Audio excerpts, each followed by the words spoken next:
আসসালামু আলাইকুম, কেমন আছেন সবাই? পারফরমেন্স অ্যাংজাইটি কিভাবে কমাবো, ইরেকটাইল ডিসফাংশন কিভাবে কমাবো সেই বিষয়ে বলেছি একটু কিছুদিন আগেরই একটি ভিডিওতে। কিন্তু দ্রুত বীর্যপাত, খুব দ্রুত বীর্যপাত হয়ে যাচ্ছে সেই বিষয়ে তো কিছু বললাম না। সেটা না বললে কিভাবে কোর্স কমপ্লিট হয়, তাই না? সেই বিষয়ে নিশ্চয়ই আপনারা আমার কাছ থেকে জানার জন্য বসে আছেন। সেই সম্পর্কে আজকে খুবই খুবই খুবই ইম্পর্টেন্ট জিনিস বলবো। এবং আজকে আমি যা জানি, আমার অভিজ্ঞতা এবং আমার জ্ঞান, আমার পড়াশোনা, বিভিন্ন আন্তর্জাতিক এবং জাতীয় বিভিন্ন বিষয়ে কর্মশালা, ওয়ার্কশপ থেকে আমি যা শিখেছি তার পুরোটাই আমি দিয়ে দেওয়ার চেষ্টা করব আপনাদের জন্য। কিভাবে দ্রুত বীর্যপাত ঠেকাবেন, ওষুধ ছাড়া অবশ্যই, কারণ ওষুধের বিষয়টা তো আসলে এইভাবে ওপেনলি বলা যায় না, এবং ওষুধে অনেক সাইড এফেক্ট অনেকের হতে পারে। অনেক ওষুধ এক একজনের জন্য এক এক ওষুধ, সেটা আসলে এইভাবে কেউ আপনাকে বলবে না, এটা আসলে বলার বিষয় না আসলে। হ্যাঁ, তো সেটা নিয়ে আপনি নিশ্চয়ই দোষারোপ করবেন না আমাকে। ওষুধ ছাড়া যে পদ্ধতিগুলো আছে সেগুলো আমরা বলছি। ফার্স্ট অফ অল, আপনার যদি দ্রুত বীর্যপাত হয়ে যায়, আপনার কিন্তু সমস্যা নাই। কেন? কারণ আমি এর আগে সেক্সের বিভিন্ন ধাপের কথা বলেছি, নর্মাল সেক্সুয়াল সাইকেল সম্পর্কে বলেছি। সেখানে বলেছি একজন পুরুষ ভীষণ যৌন তৃপ্তি লাভ করে কখন? বীর্যপাত হয়ে গেলেই তার যৌন তৃপ্তি চলে আসলো। কিন্তু আমার তৃপ্তি হইল, কিন্তু আমার পার্টনার তো খুশি হইল না, তার তো তৃপ্তি হইল না, মাথায় তো এই টেনশনটাই ঘুরতে থাকে। এই জন্যই তো আপনার চিন্তা, এই জন্যই তো আপনারা আমাদের কাছে আসেন। এখন কথা হলো যে এই যে দ্রুত বীর্যপাত, তাহলে এইটা প্রথম কথা হচ্ছে দ্রুত বীর্যপাত ঠেকাতে হবে। দ্বিতীয় কথা হচ্ছে যে দ্রুত বীর্যপাত যদি হয়েও যায়, মানে একটু যদি হয়েও যায়, আমাকে পার্টনারকে কীভাবে হ্যাপি করতে হবে সেটা আমাকে জানতে হবে। পার্টনারকে হ্যাপি করার অনেকগুলো পদ্ধতি আছে, দুইটা পদ্ধতি আমরা জানি। পুরুষ একটি উপায়ে তৃপ্ত হয়, সেটি হচ্ছে বীর্যপাতের মাধ্যমে, কিন্তু মহিলারা তৃপ্ত হয় অর্গাজম। নিশ্চয়ই মনে আছে ওই অর্গাজম, ওই ভিডিও দেখে, যে দুই উপায়ে মহিলারা তৃপ্ত হয়। একটা হচ্ছে যে মানে ক্লাইটোরিস নামে একটি অংশ আছে ফিমেল জেনিটালিয়াতে, ওই ক্লাইটোরিসকে পর্যাপ্ত পরিমাণে উত্তেজিত করতে হবে স্পর্শের মাধ্যমে। খুব সংবেদনশীল জায়গা ওইটা, ওখানে যদি আপনি পর্যাপ্ত পরিমাণে উত্তেজনা দিতে পারেন আপনার পার্টনারকে, তখন আপনি দেখবেন যে একটা সময় পরে উনি কিন্তু, অর্থাৎ আপনি পেনিস প্রবেশ না করিয়েও যদি স্পর্শের মাধ্যমে ওই জায়গাকে উত্তেজিত করার মাধ্যমে আপনার পার্টনারকে টোটালি হ্যাপি বা তৃপ্ত করে ফেলতে পারেন, বা তাকে অর্গাজম দিয়ে দিতে পারেন। অর্থাৎ মূল সহবাসের আগে আপনাকে যথেষ্ট সময় ব্যয় করতে হবে এবং একটি অর্গাজম আপনাকে দিয়ে নিতে হবে। সেটা একটু ট্রাই করবেন। এটা যদি করে ফেলতে পারেন, আপনি হাফ ডান, 50% কাজ আপনার হয়ে গেল কিন্তু। সো উনি 50% হ্যাপি হয়ে গেলেন। এরপরে আপনি আপনার পেনিসটাকে প্রবেশ করাবেন। এখন যখন পেনিস প্রবেশ করাবেন, তখন কয়েকটি বিষয় মাথায় রাখতে হবে।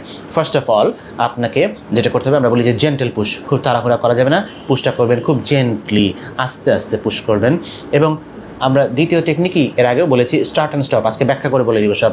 স্টার্ট অ্যান্ড স্টপ টেকনিক, সেটি কি? অ্যান্ড স্টার্ট অ্যান্ড স্টপ, এটাকে অনেকে ভুল বুঝেন বা ভুল শুনেন, বা অনেকে ভুল ব্যাখ্যা নেন, বা অনেকে ভুলভাবে বুঝান। সেটা আমি আজকে বুঝিয়ে দিচ্ছি।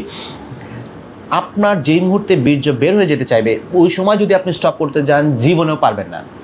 নিয়ম হচ্ছে আগে থেকেই একটু একটু বিরতি নিয়ে আবার পুশ করা, বিরতি নিয়ে আবার পুশ করা। এইটা হচ্ছে যে একমাত্র মানে ভালো টেকনিক, এবং এটা বিশ্বব্যাপী স্বীকৃত টেকনিক হচ্ছে এইটা।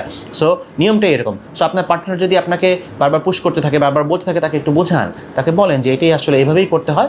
একটা সময় গেলে হয়তো বা সময়ের সাথে সাথে বিষয়গুলো দেখেন আপনি আরও অভ্যস্ত হয়ে যাবেন, তখন দেখবেন যে খুব বেশি বিরতি নিতে হচ্ছে না, আপনি পারছেন। কিন্তু আপনাকে বিরতি নিতেই হবে। বিরতি না নিয়ে কারো পক্ষে একটানা সেক্স করে তৃপ্তি দেওয়া সম্ভব না। এটা হয়তো বা ভিডিওতে দেখেছেন, পর্নে দেখেছেন, বিভিন্ন জায়গায় দেখেছেন, একসাথে ওখানে ভিডিও এডিট করে বানানো হয় যে একজন মানুষ 15-20 মিনিট ধরে সেক্স করছেন, হুইচ ইজ প্র্যাকটিক্যালি ইম্পসিবল। সেটা সম্ভব না আসলে। স্টার্ট অ্যান্ড স্টপ গেল। নাম্বার 3, সেটি হচ্ছে যে আপনি যখনই আপনার পেনিসকে প্রবেশ করাবেন, চেষ্টা করবেন, আমার একটা কলম লাগবে,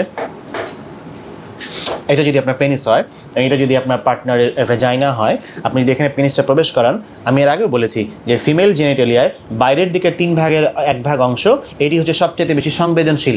এই অংশটুকু হচ্ছে সবচেয়ে বেশি সংবেদনশীল। এই অংশটুকুর মধ্যে যতটুকু সময় আপনি পেনিস যদি বেশি সময় রাখতে পারেন, তাহলে আপনার পার্টনার অর্গাজম পাবে তাড়াতাড়ি। অর্গাজম মানে পরিতৃপ্তি, চরম পুলক আমরা বলি।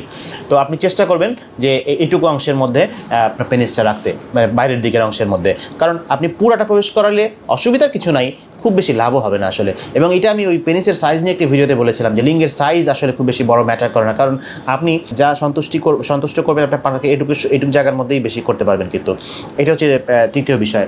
অ্যান্ড নাম্বার 4, অনেক সময় আমরা বলি যে ওম্যান অন টপ। আপনার পার্টনার যদি উপরে থাকে, তাহলে দেখা যায় যে পার্টনারের অর্গাজমটা একটু দ্রুত হয়ে যায়, মানে তৃপ্তিটা দ্রুত হয়ে যায়। সেক্ষেত্রে আপনার উপর থেকে অনেকটাই লোড কমে গেল।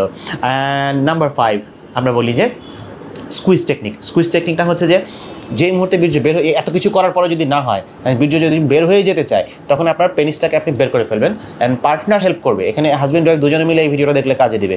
এই জন্য আমি আমার কাছে যখন এই সেক্সুয়াল প্রবলেম নিয়ে রোগীরা আসেন, আমি বলি যে হাজব্যান্ড ওয়াইফ একসাথে আসতে, নাহলে তো এই বিষয়গুলো একজনকে বললে আসলে হয় না ভালো। তার এই সমস্যাটা বোঝায় বলি যে এটা এই কারণে হচ্ছে, এটা অস্থিরতা থেকে হচ্ছে, বা এটা এই কারণে হচ্ছে, আপনি ভয় পাবেন না, ঠিক হয়ে যাবে।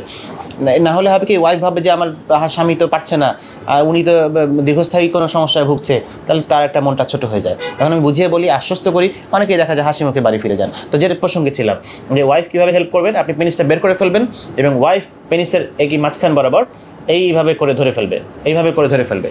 হ্যাঁ, 2 আঙ্গুল উপরে থাকবে, 1 আঙ্গুল নিচে থাকবে, এমন করে চাপ দিয়ে ধরে ফেলবে। ধরে ফেললে বীর্যটা ভিতরের দিকে একটু চলে গেল, এবং একবার ভিতরের দিকে ছেড়ে দিতে পারলে আবার 2-4 মিনিট সময় আপনি পেয়ে যাবেন। এটাকে বলে স্কুইজ টেকনিক। এখানে ওয়াইফ হেল্প করবে।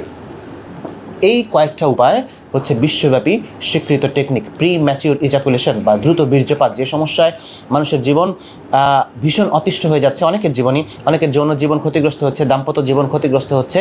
এই সমস্যা থেকে মুক্তির ওষুধ ছাড়া এই কয়টি উপায় সারা বিশ্বব্যাপী স্বীকৃত, পাঠ্য বইয়ে এবং সব জায়গায় স্বীকৃত আছে। আমি জানি না আপনারা আগে জানতেন কিনা, আমি আজকে সব বলে দিলাম।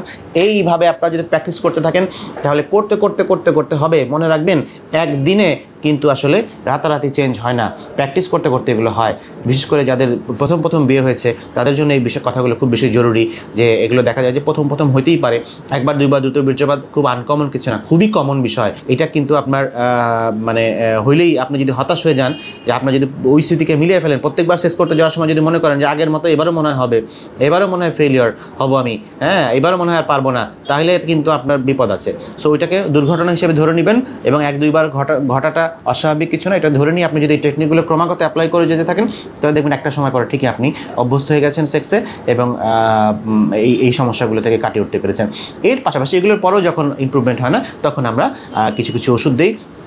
ওষুধ নিয়ে আতঙ্কিত হওয়ার কিছু নাই।